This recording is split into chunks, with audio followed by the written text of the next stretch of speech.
Saudara, jangan bergantung kepada apa yang kita lihat dengan mata jasmani kita, tapi bergantunglah sepenuhnya kepada Tuhan dengan mata iman kita. Hari ini ku bersyukur merasakan kasih setiamu. Shalom saudara, selamat pagi. Kita ketemu kembali pagi ini dalam Morning Devotion. Selamat pagi saudara-saudara, apa kabar? Kita akan baca firman Tuhan dari Markus pasal yang ke-9 14 sampai 29. Demikian firman Tuhan. Ketika Yesus, Petrus, Yakobus, dan Yohanes kembali pada murid-murid lain, mereka melihat orang banyak mengurumuni murid-murid itu, dan beberapa ahli Taurat sedang mempersoalkan sesuatu dengan mereka. Pada waktu orang banyak itu melihat Yesus, tercenganglah mereka semua dan bergegas menyambut dia. Lalu Yesus bertanya kepada mereka, "Apa yang kamu persoalkan dengan mereka?" Kata seorang dari orang banyak itu, "Guru, anakku ini kubawa kepadamu, karena ia kerasukan roh yang membisukan dia. Dan setiap kali roh itu menyerang dia, roh itu membantingkannya ke tanah, lalu mulutnya berbusa, giginya bekertakan dan tubuhnya menjadi kejang. Aku sudah meminta kepada murid-muridmu supaya mereka mengusir roh itu, tapi mereka tidak dapat." Maka kata Yesus kepada mereka, "Hai kamu angkatan yang tidak percaya, berapa lama lagi aku harus tinggal di antara kamu? Berapa lama lagi aku harus sabar terhadap kamu? Bawalah anak itu kemari." Lalu mereka membawanya kepadanya. Waktu roh itu melihat Yesus, anak itu segera digoncang-goncangnya, dan anak itu terpelanting ke tanah dan terguling-guling, sedang mulutnya berbusa. Lalu Yesus bertanya kepada ayah anak itu, "Sudah berapa lama ia mengalami ini?" Jawabnya, "Sejak masa kecilnya. Dan seringkali roh itu menyeretnya ke dalam api ataupun ke dalam air untuk membinasakannya. Sebab itu jika engkau dapat berbuat sesuatu, tolonglah kami dan kasihanilah kami." Jawab Yesus, "Katamu jika engkau dapat, tidak ada yang mustahil bagi orang yang percaya." Segera ayah anak itu berteriak, "Aku percaya, tolonglah aku yang tidak percaya ini." Ketika Yesus melihat orang banyak makin datang berkerumun, ia menegur roh jahat itu dengan keras, katanya, "Hai kau roh yang menyebabkan orang menjadi bisu dan tuli, aku memerintahkan engkau keluarlah daripada anak ini dan jangan memasukinya lagi."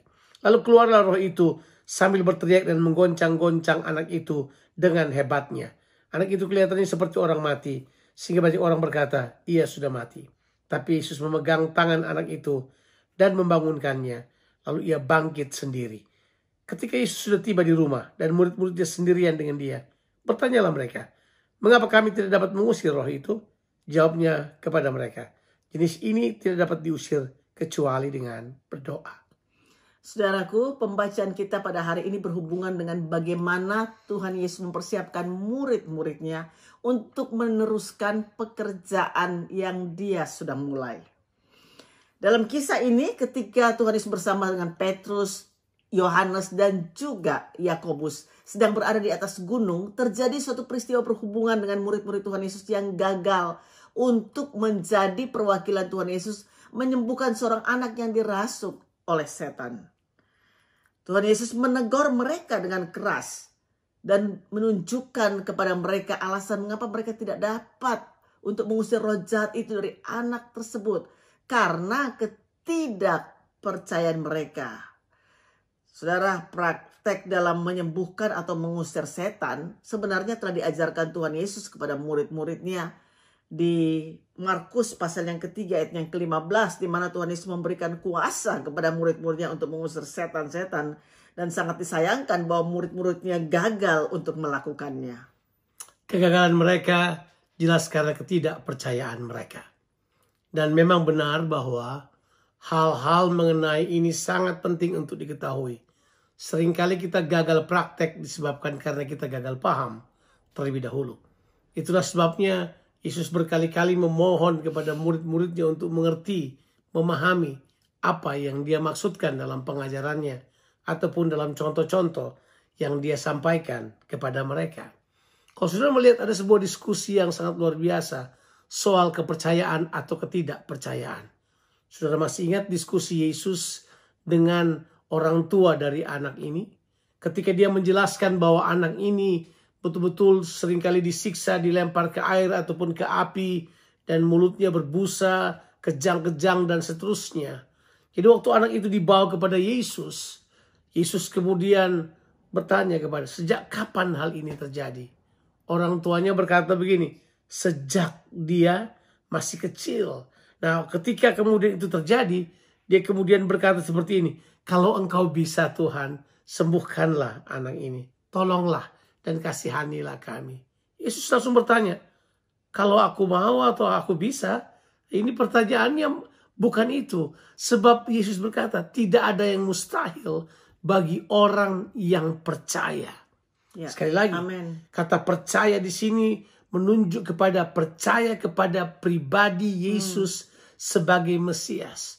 Orang bisa memilih percaya Yesus sebagai apa aja. Tapi dia adalah Tuhan.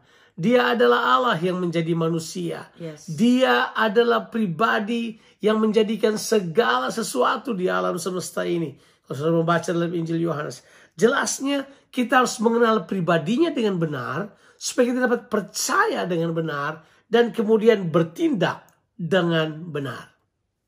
Saudaraku, alasan yang kedua adalah kenapa murid-murid Tuhan Yesus tidak bisa mengusir setan daripada anak ini, karena mereka mengandalkan kekuatan mereka.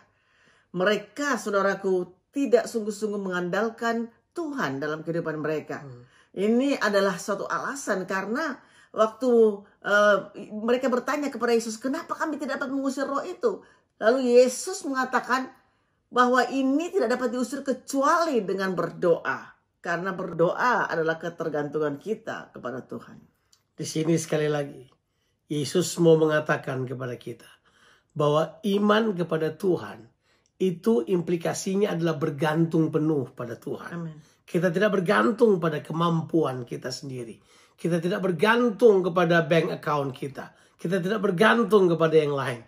Kita bergantung kepada Tuhan. 100% bergantung penuh kepada Tuhan. Itulah kunci di dalam keberhasilan mengerjakan apa yang Tuhan mau kita kerjakan. Seringkali kegagalan datang dalam kehidupan kita karena kita tidak percaya kepada Tuhan, dan juga kita bergantung pada kemampuan kita sendiri. Kita tidak bergantung penuh kepada Tuhan.